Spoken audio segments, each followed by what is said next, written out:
Hello everybody, this is Anthony Vincent. Today we are going to see a famous poem, West Running Brook, written by one of the famous poets, Robert Frost. If you have not subscribed to our channel, please go and subscribe to our channel for regular updates. இன்னைக்கு நம்ம பார்க்க போகிற இந்த poem பார்த்திங்கன்னா ரொம்ப வித்தியாசமான ஒரு poem. இந்த போயத்தை பார்க்குறதுக்கு முன்னாடி நம்ம ஃபஸ்ட்டு வந்து இந்த போயட்டை பற்றி ஒரு ப்ரீஃப் இன்ட்ரொடக்ஷன் பார்த்துடலாம். ஓகேங்களா? ஓகே, ராபர்ட் ஃப்ராஸ்ட் அப்படிங்கிறவர் பார்த்திங்கன்னா ஒரு nature poet. He was one of the famous nature poet. அவருடைய ஃபேமஸ் ஒர்க்ஸ்லாம் பார்த்திங்கன்னா ஒரு சில புக்ஸ், ஒரு சில போயம் வந்து ரொம்ப ரொம்ப ஃபேமஸாக இருக்கும். உதாரணத்துக்கு பார்த்திங்கன்னா after apple picking, mending wall, stopping by woods on a snowy evening. So இந்த மாதிரி நிறைய சொல்லலாம். அவருடைய ஒர்க்ஸ் எல்லாமே பார்த்திங்கன்னா இயல்பாக வாழ்க்கையிலேருந்து அவாய்ட் பண்ணும்போது நம்ம லைஃப்பை நம்மளே பார்க்குற மாதிரியே இருக்கும். அந்த மாதிரி அழகாக ஒரு சூப்பரான ஒரு ரைட்டர். ஓகேங்களா? இவர் வந்து பார்த்திங்கன்னா born in 1874, passed away on 1963. எங்கே பிறக்கிறான்னு பார்த்தீங்கன்னா சான் ஃப்ரான்சிஸ்கோ, கலிஃபோர்னியாவில் பிறக்கிறார். ராபர்ட் ஃப்ராஸ்ட் இதே மாதிரி ரைட்டர்ஸை பற்றிலாம் தனித்தனியாக நான் வீடியோ போடுறேன். ஏன்னா இது வந்து ஒரு பெரிய போயம். ஸோ இந்த போயம் வந்து நம்ம எக்ஸ்பிளைன் பண்ணுறதுக்கு நான் டைம் எடுக்கும். அதனால் நான் ஒரு ரைட்டரை பற்றி அதை தனித்தனியாக உங்களுக்கு நான் என்ன செய்கிறேன், வீடியோவை தனித்தனியாக போடுறேன். நீங்கள் அதில் பார்த்துக்கலாம். ஓகேங்களா? இப்போ நம்ம டைரெக்டாக போயத்துக்கு போவோம். Fred, where is north? North? North is there, my love. The brook runs west. உங்கள் எல்லாத்துக்கும் தெரியும், நதிகள் எல்லாம் பார்த்தீங்கன்னா எப்போவுமே கிழக்கு புறமா ஈஸ்ட் சைடு தான் ஓடும். ஆனால் இங்கே வந்து இந்த ரைட்டர் வந்து வெஸ்ட் ரன்னிங் ப்ரூக். ப்ரூக் அப்படிங்கிறது ஒரு சின்ன ஒரு ஓடை. சரிங்களா? அது வந்து எந்த பக்கமாக, வெஸ்ட்னு உங்களுக்கு தெரியல, மேற்கு பக்கமாக ஓடுது. ஸோ இந்த இந்த போயத்துலேயே ஒரு பெரிய ஒரு டிஃப்ரென்ஸை காமிச்சிருப்பாரு. நார்மலாக இருக்கிறத விட கொஞ்சம் வித்தியாசமாக காமிச்சிருப்பாரு. இந்த ப்ரூக் வந்து ஆப்போசிட்டாக வரும். ஏன் அப்படிங்கிறத நீங்கள் போயம் வந்து ரீட் பண்ணும்போதே நீங்கள் கண்டுபிடிச்சிக்கிறீங்க. West running brook then call it. West running brook men call it this day. What does it think it's doing running west when all the other country brooks flow east to reach the ocean? It must be the brook can't trust itself to go by contraries. The way I can with you and you with me, because we are I don't know what we are. What are we? Robert frost ஒரு husband and wifi காமிச்சு. Husband வந்து பார்த்தீங்கன்னா ஒரு pessimist, எல்லாத்தையும் ஒரு negative சைடில் பார்ப்பாரு. அதே மாதிரி பார்த்தீங்கன்னா ஒரு ரேஷனலிஸ்ட். எல்லாத்தையுமே வந்து ஒரு சயின்டிஃபிக் ப்ரூவாக தான் அவர் நம்ம எடுத்துக்கிடுவார். சும்மா யார் சொன்னாலும் நம்ப மாட்டார். சயின்டிஃபிக்கலாக ப்ரூவ் ஆச்சுன்னா அந்த விஷயத்தை அவர் இருக்குது அப்படின்னு சொல்லி ஒத்துக்குவார். ஆனால் இது அவங்களோட ஒய்ஃபை பார்த்தீங்கன்னா அவங்க வந்து ஒரு ஆப்டிமிஸ்ட். அதுவாக இருந்தாலும் கூட அவங்க எப்படி இருப்பான்னு ஒரு இமேஜிஸ்ட், ஒரு கற்பனைவாதி. எல்லாமே வந்து அவங்க ஃபீல் பண்ணுற மாதிரியே எடுத்துக்கிடுவாங்க. ஒரு எல்லாமே அவங்க ஹஸ்பண்டுக்கு ஆப்போசிட்டாக சயின்டிஃபிக் ப்ரூஃப்லாம் அவங்க எதிர்பார்க்க மாட்டாங்க. எல்லாத்தையும் அப்படியே நம்புவாங்க. ஜஸ்ட் லைக் தட் அவங்க ஃபீல் பண்ணுற மாதிரியே நம்புவாங்க. அது மட்டும் கிடையாது, ஒரு இமோஷனலிஸ்ட். சரிங்களா? இப்போ உங்களுக்கு புரிஞ்சுக்கும். ரைட்டா? இப்போ அவங்க ரெண்டு பேர்த்துக்குமே ஒரு கான்ட்ரரி, அதாவது மாதிரி, ஏன்னா ஒருத்தருக்கு பிடிக்கும் ஒருத்தருக்கு பிடிக்காது. அந்த மாதிரி ஒரு கான்ட்ரரியாக அந்த ஃபர்ஸ்ட் ஸ்டான்ஸில் காமிச்சிருப்பாங்க. ரெண்டு பேரையுமே பார்த்தீங்கன்னா they don't simply follow the society, they independently different. அதாவது நார்மலாக எல்லாருமே பார்த்தீங்கன்னா ஒரு சொசைட்டியோட ஒத்து வாழணும்னு நினைப்பாங்க. இவங்க வந்து பார்த்தீங்கன்னா கொஞ்சம் ஆப்போசிட்டாக இருப்பாங்க. நீங்கள் இந்த போயத்தோட தலைப்பே அப்படிதான், வெஸ்ட் ரன்னிங் ப்ரூக். எல்லாமே வந்து கிழக்கு பக்கமாக போச்சுன்னா இவங்க மட்டும் மேற்கு பக்கமாக போவாங்க. அந்த மாதிரி young or new, we must be something. We have said we two, let's change that to we three. ஒரு தம்பதிகள் அது பார்த்தீங்கன்னா நம்ம நல்லா அன்பு செய்வாங்க, லவ் பண்ணுவாங்க ஒருத்தர். ஆனால் வந்து பார்த்தீங்கன்னா கொஞ்சம் வித்தியாசமானவங்க. எப்படின்னு கேட்டிங்கன்னா அவங்களுக்கு வந்து அவர் வந்து ஆமான்னு சொன்னால் இவங்க இல்லைன்னு சொல்லுவாங்க, இவங்க இல்லைன்னு சொன்னால் அவங்க வந்து ஆமான்னு சொல்லுவாங்க. அது மட்டும் கிடையாது, அவங்களுக்கு குழந்தைகள் கிடையாது. அதனால் இந்த லேடி வந்து பார்த்தீங்கன்னா அங்கே ஓடக்கூடிய, அவங்க வீட்டு பக்கத்தில் ஓடக்கூடிய அந்த புருக்கை வந்து அவங்க ஒரு இமோஷனல் பாண்டாக எடுத்துக்கிறாங்க. அதாவது குழந்தை மாதிரி அவங்க எடுத்துக்கிறாங்க. We will both be married to the brook. We will build a bridge across it, and bridge shall be our arm thrown over it, asleep beside it. Look, it's waving to us with a wave to let us know it hears me. அந்த lady வந்து பார்த்தீங்கன்னா அந்த புரூக்கு போகிறது, அந்த waves அங்கே துள்ளி போகிறது எல்லாமே ஒரு குழந்தை கையை சேர்க்கிற மாதிரி அவங்க ஃபீல் பண்ணிக்கிறாங்க. அவங்க வந்து அந்த குழந்தைகிட்ட பேசுகிற மாதிரி. இப்போ உதாரணத்துக்கு பார்த்தீங்கன்னா சில நபர்கள் வந்து தனிமையில் இருக்கிறவங்க வந்து பார்த்தீங்கன்னா வீட்டில் இருக்கக்கூடிய எல்லா பொருட்கள்கிட்டையும் பேசுகிற மாதிரியே இருக்கும்.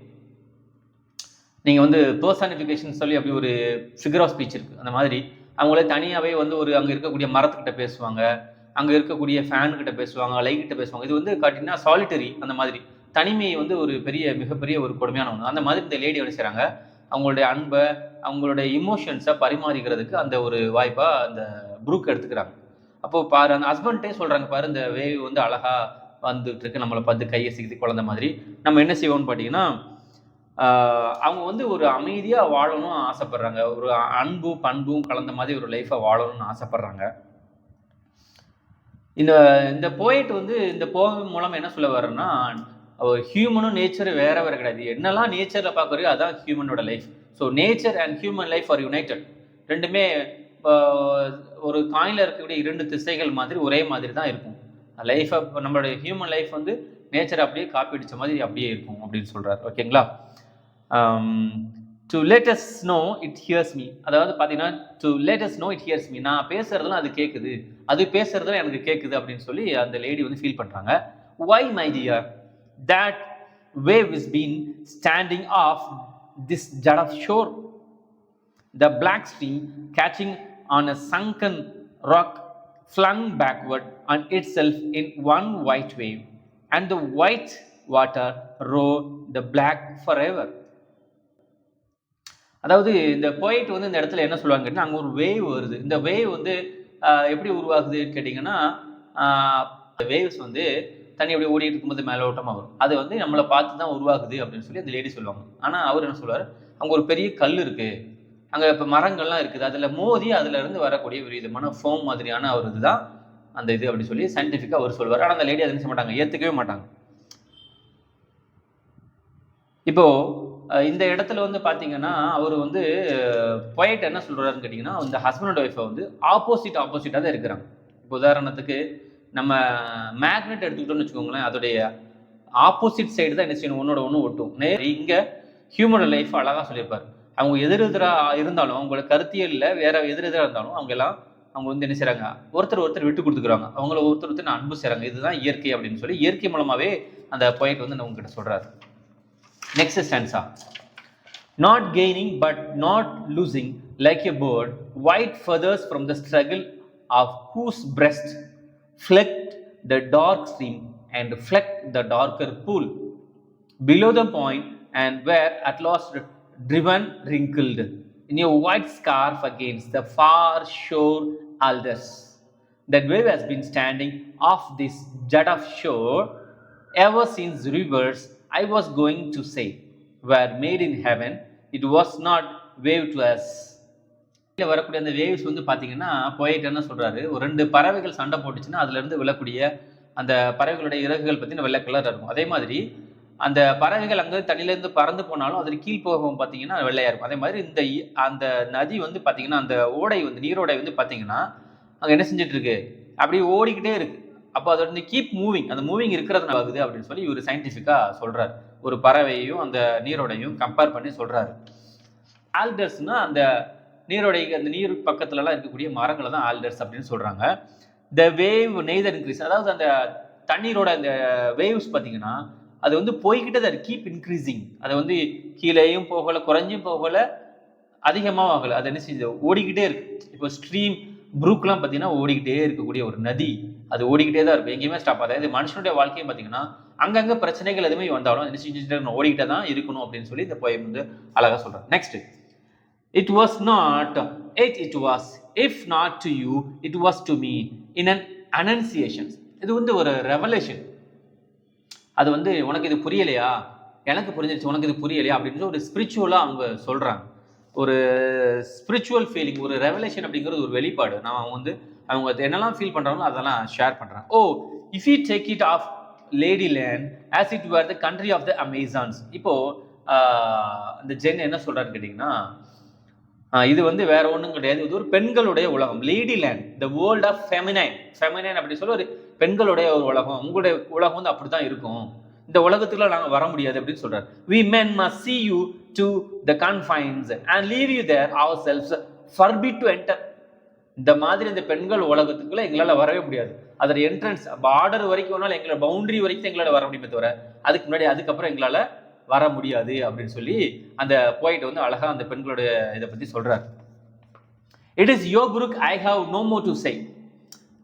ஐ have no more to say. இது வந்து உன்னுடைய புருக்கு, நீ அந்த மாதிரி யோசிச்சுக்கிற, இது என்னால நான் இதுல வந்து கருத்து சொல்றதுக்குலாம் ஒண்ணும் இல்லை அப்படின்னு சொல்றேன். இதுல இந்த கிரீக் மித்தாலஜியில் பார்த்தீங்கன்னா லெஜெண்டரி விமன் வாரியர்ஸ் அப்படிங்கிற விமன் வாரியர்ஸ் இருப்பாங்க, போர் வீரர்கள். அவங்கலாம் பார்த்தீங்கன்னா மென் கிட்ட சார்ந்து தனியாக தான் இருப்பாங்க. அதுதான் அந்த போயிட்டு என்ன சொல்றாரு, கண்ட்ரி ஆஃப் த அமேசான்ஸ் அப்படி சொல்றாரு. ஸோ அந்த மாதிரி அந்த நாட்டில் இருந்த பெண்கள் மாதிரி நீங்கள் எப்படிலாம் கற்பனை பண்ணீங்கன்னா நான் அதுக்கு ஒன்றும் செய்ய முடியாது அப்படின்னு சொல்லி அந்த அந்த ஆண் வந்து சொல்றாரு.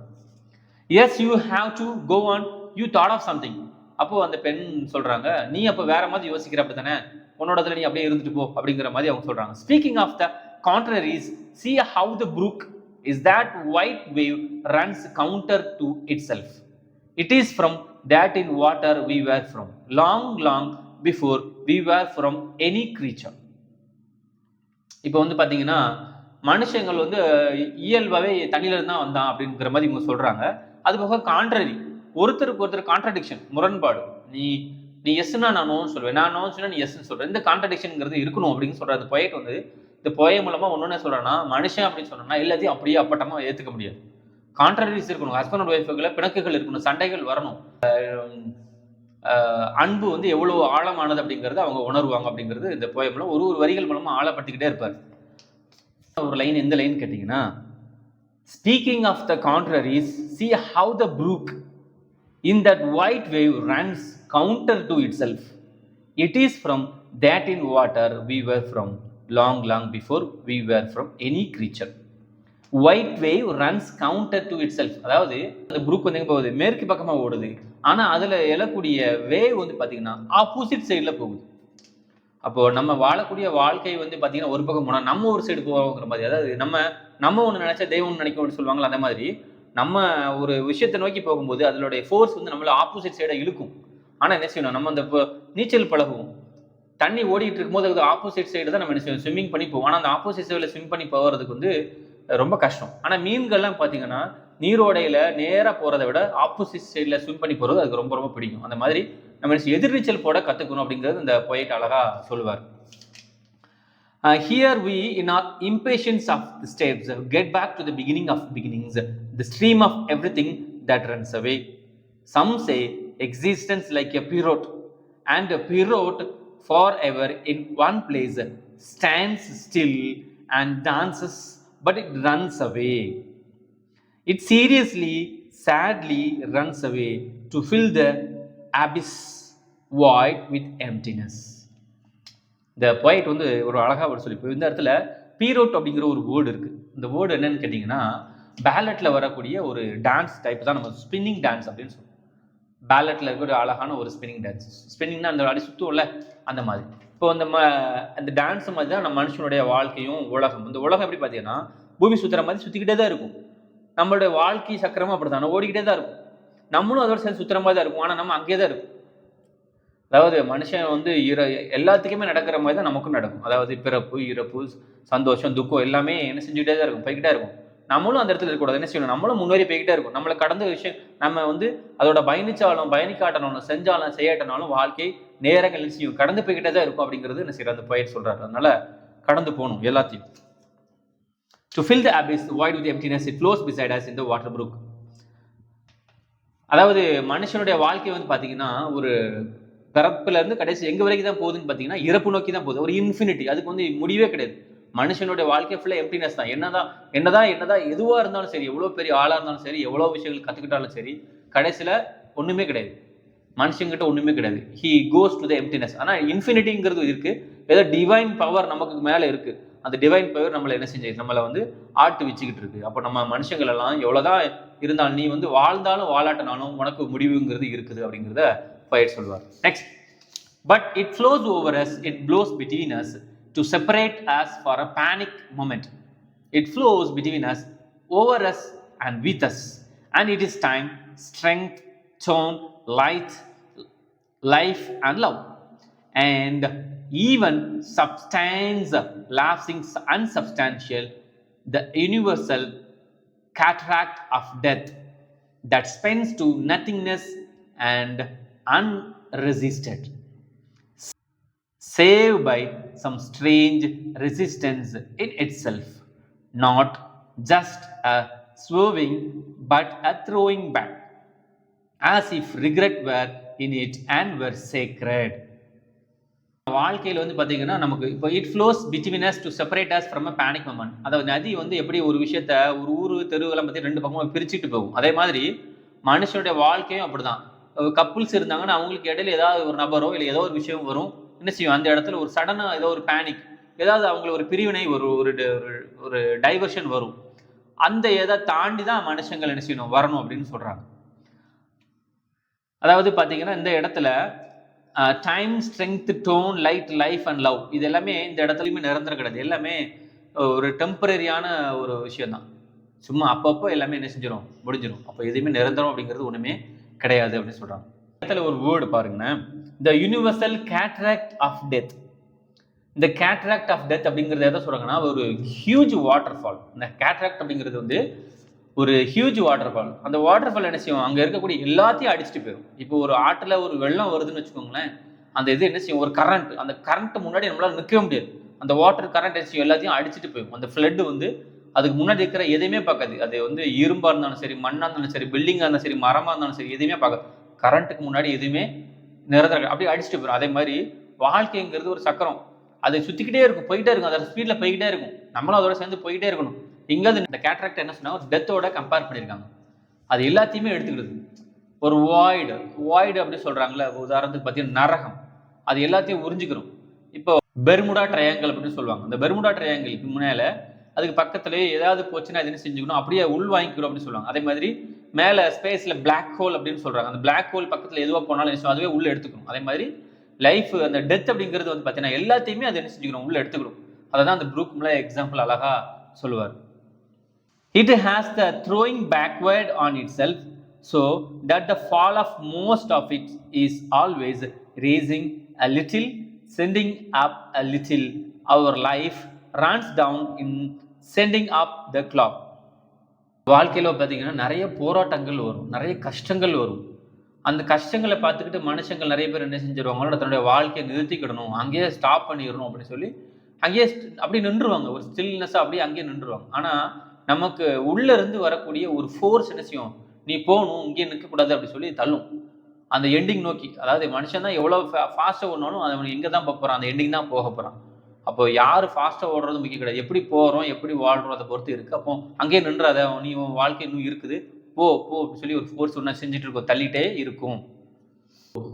That of a fall of most of it is always rising a little, sending up a little.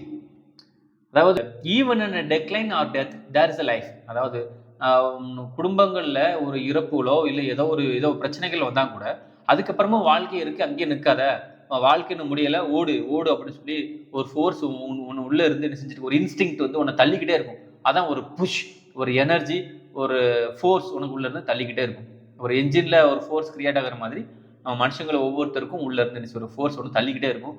Keep going, don't give up அப்படின்னு சொல்லி நான் புஷ் பண்ணுவோம் அப்படி சொல்லுவோம். அவர் life runs down in sending up the clock. The brook runs down in sending up our life. The sun runs down in sending up the brook. அதாவது இந்த clock, அதே மாதிரி பார்த்தீங்கன்னா இந்த ப்ரூக், சன், இது எல்லாமே எக்ஸாம்பிள் எது எடுத்திருக்காரு சொன்னா, நம்ம லைஃப் எங்கேயும் நின்றுடக்கூடாது.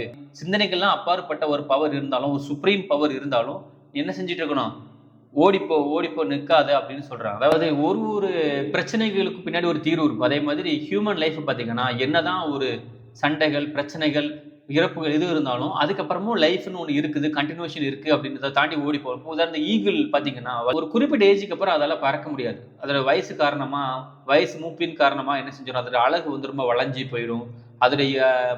அதோட மேலே உள்ள ஃபெதர்ஸ்லாம் ஒரு பாரமாக அதுக்கு ஆயிடும். அப்போ என்ன செஞ்சிடும், ஒரு குறிப்பிட்ட ஏஜுக்கு அப்புறம் என்ன செஞ்சோம், அதோட அழகை பாறை மலையை கொத்தி என்ன செஞ்சிடும், அதை உடச்சிடும். அதுக்கப்புறம் அது பின்னாடி உள்ள அதோடைய ஃபெதர்ஸ் எல்லாம் அதுவே என்ன செஞ்சிடும், பிடுங்கி கீழே போட்டுரும். அது மறுபடியும் என்ன செஞ்சிடும், தன்னைத்தானே ஒரு புதுப்பிச்சுக்கிறோம், ரெனோவேட் பண்ணிக்கிறோம், ரீஜெனரேட் பண்ணிக்கிடும். ஒரு ஒரு ஒரு யங்ஸ்டராக அது என்ன செய்யும் வரும். அப்போ அதுக்கு ஒரு புது எனர்ஜி கிடைக்கும். எவ்வளோ உயர்னாலும் அதால் பறக்க முடியும். அப்போ லைஃப்ங்கிறது மனுஷனுக்கு கிடைக்க ஒரு பெரிய ஒரு பிளெஸிங், ஒரு பூன், ஒரு வரம். அதை என்ன செஞ்சக்கூடாது, ஒரே இடத்துல நின்று அதை வந்து வேஸ்ட் பண்ணிடக்கூடாது, தாண்டி போகணும், தடைகளை தாண்டி போகணும் அப்படின்னு சொல்லி இந்த போயிட் வந்து இந்த நேச்சரோட சேர்த்து சொல்றாரு நமக்கு. There is something sending up the sun. It is this backward motion toward the source against the stream that most we see ourselves in. The tribute of the current to the source. It is from this in nature we are from. It is most us. இந்த போயத்தில் என்ன சொல்லிங்க கேட்டிங்கன்னா, நதி வந்து மேற்கு பக்கமாக ஒன்றாலும் சரி, கிழக்கு பக்கமாக ஒன்றாலும் சரி, தெற்கு பக்கமாக ஒன்றாலும் சரி, கடைசியில் எங்கே தான் போய் கலக்குன்னு கேட்டிங்கன்னா கடலில் தான் கலக்கும். அதான் டிவைன் பவர். நம்ம எல்லா சைடும் ஓடினாலும் எங்கே போனாலும் கடைசியில் நம்ம எண்டிங் வந்து எங்கன்னு பார்த்தீங்கன்னா டெத். அந்த டெத் அப்படிங்கிறது என்னன்னு கேட்டிங்கன்னா ஒரு இன்ஃபினிட்டி, கடவுள் ஒரு சுப்ரீம் பவர் போய் நம்ம போய் என்ன சேர்றோம். அப்போ வாழ்க்கை அப்படிங்கிறது புரிஞ்சுக்கிட்ட தானே அப்படிங்கிறது ரெண்டு பேரும் அழகாக ஒரு கான்வர்சேஷன், உரையாடல் மூலமாக அழகாக சொல்லியிருப்பாங்க. Now today will be the day you said the brook was called West Running Brook. அப்போ ரெண்டு பேருக்குமே ஒரு சிரிப்பு, புன்னகை, காதல், அன்பு. ஒரு you said the Brook was called west running, நீ வந்து சொன்ன இது வந்து மேற்கு பர்மா கூடிய ஒரு ப்ரூக் அப்படின்னு சொன்னீங்க அப்படின்னு சொன்னாங்க. அப்போ அவங்க ரெண்டு பேரும் சொல்றாங்க, இல்ல இது ப்ரூக் பத்தி கிடையாது, இது ரெண்டு பேரும் நம்மளை பத்தி தான் அவ்வளவு நேரம் பேசுனது, ரெண்டு பேரும் நம்மளை பத்தி தான் சொல்றோம், நீ ஒரு தசை போனா நான் ஒரு தசை போறது முக்கியம் கிடையாது, நம்ம ரெண்டு பேரும் என்ன செய்யணும், லவ் இருக்கணும், ஹார்மனி இருக்கணும். யூனிட்டினா தெரியல, ரெண்டு பேருமே சேர்ந்ததா இருக்கணும், அன்பு, ஹார்மனி, அமைதி. நம்மளுடைய உறவுல வந்து விரிசல் வரவே கூடாது, அப்படியே விரிசல் வந்தாலும் ஒருத்தரோட விட்டு கொடுத்து என்ன செய்யணும், சேர்ந்தே தான் போகணும் இந்த வாழ்க்கையில அப்படின்னு சொல்லி அழகா அந்த போயட் சொல்லியிருப்பாரு. இந்த வீடியோ உங்களுக்கு பிடிச்சிருக்கும். இதுல வரக்கூடிய சந்தேகங்கள் கமெண்ட்ல சொல்லுங்க, மறக்காம உங்களோட ஃப்ரெண்ட்ஸுக்கு ஷேர் பண்ணுங்க. இது நான் வந்து யூஜிடிஆர்பி வீடியோஸ் வந்து ரெகுலராக போட்டுட்டு இருக்கேன். நம்மளுடைய வீடியோஸ் யூஸ்ஃபுல்லான வீடியோஸ் வந்து உங்களுக்கு யூஜிடிஆர்பி வீடியோஸ் உங்களுக்கு வேணும்னா மறக்காம நம்ம சேனலுக்கு சப்ஸ்கிரைப் பண்ணிக்கோங்க. ஓகேங்களா? தேங்க்யூ ஃபார் வாட்சிங். See you in the next video.